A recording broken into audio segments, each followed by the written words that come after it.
The alleged leader of purported global terror group Al-Qaeda, Ayman al-Zawahiri, has released a video in which he espouses a message strikingly similar to that of his traditional enemies in the West.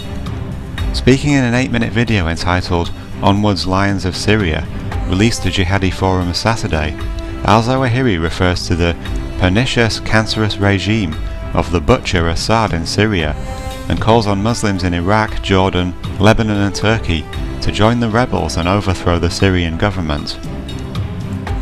Whilst in the past Western politicians and the mainstream media have crudely conflated Al-Qaeda with Middle Eastern governments to provide justification for their overthrow, most notoriously the fraudulent links to Saddam Hussein concocted by US neocons, and more recently the absurd insinuation that Osama bin Laden was being sheltered in Tehran, Al-Qaeda is in reality very hostile to the governments of Iran, Iraq and Syria. Al-Qaeda is comprised of fundamentalists who follow the Sunni branch of Islam, and they regard liberal Muslims, Shias and other sects as heretics. In denouncing the Shiite Assad regime, the Sunni al-Zawahiri's rhetoric mirrors that of the West, who are currently pushing for the overthrow of the Syrian government through blatant war propaganda in the media and in political speeches, as well as covert on-the-ground support of the Syrian opposition. Whilst the Free Syrian Army have been simplistically depicted in the Western media as freedom fighters bravely battling Assad's murderous butchers, in reality those fighting Assad are engaging in outright terrorism in their attempts at toppling the government.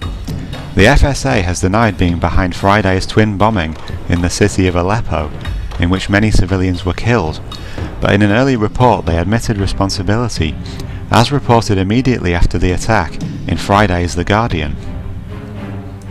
Speaking on Al Jazeera, Amin said that the FSA described the military compounds as legitimate targets and said that if any civilians were killed, they were killed by members of the regular army trying to fire at the FSA attackers. The FSA said it attacked with mortars and rocket-propelled grenades, Amin said. Even the US has now stated that Friday's attack was likely carried out by Al-Qaeda. This follows huge bombings in Damascus in December and January, in which many civilians were killed. The West is evidently prepared to overlook the terrorist acts being committed in Syria by rebels connected to the very organisation they allege murdered over 3,000 people on 9/11, and who they have been fighting for over a decade in the war on terror, whilst condemning in the strongest and most emotive terms possible any violence perpetrated by the Syrian government's forces. Such double standards should come as no surprise to those who followed last year's illegal takeover of Libya by NATO.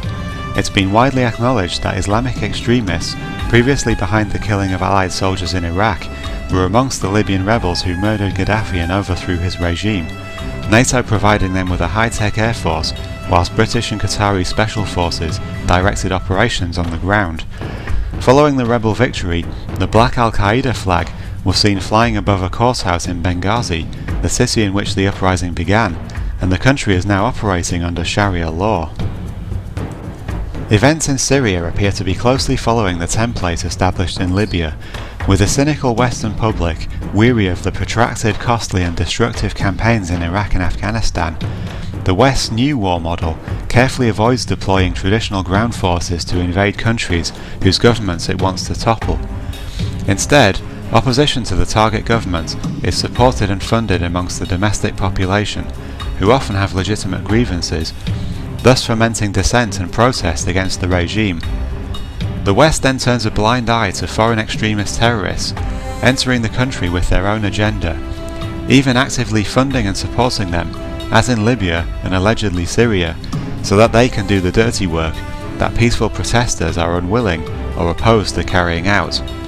When those merely protesting and demanding greater freedoms are caught up in the resulting government crackdown against terrorists, Western leaders blame the regime they wish to depose for the resulting carnage. Thus, events in Syria have been portrayed as a genocidal assault on those simply demanding more freedoms, with little context provided as to why the government is conducting military operations in its own country.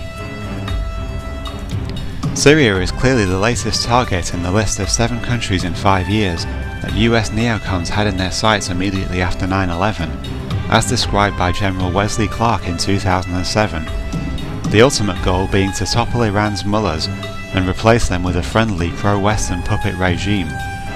Whilst the 5-year timeframe seems to have been overly optimistic, one look at the list of countries suggests that in its other goals, the neocon Zionist plan is very much going to schedule.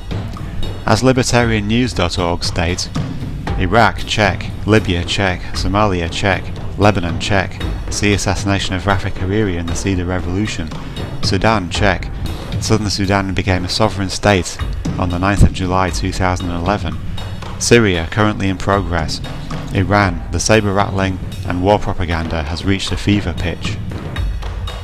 For the Western warmongering elite, Syria will prove a much tougher challenge than Libya, due to the country's powerful allies in China and Russia. Following the outrageous events in Libya last year, Russia has explicitly warned against another Western-contrived coup in Syria. We can only hope that the situation does not escalate into a World War III situation, as the West's attempts at forging a new world order to secure natural resources and protect Israel increasingly threatens and provokes the powerful and heavily nuclear-armed Russians and Chinese.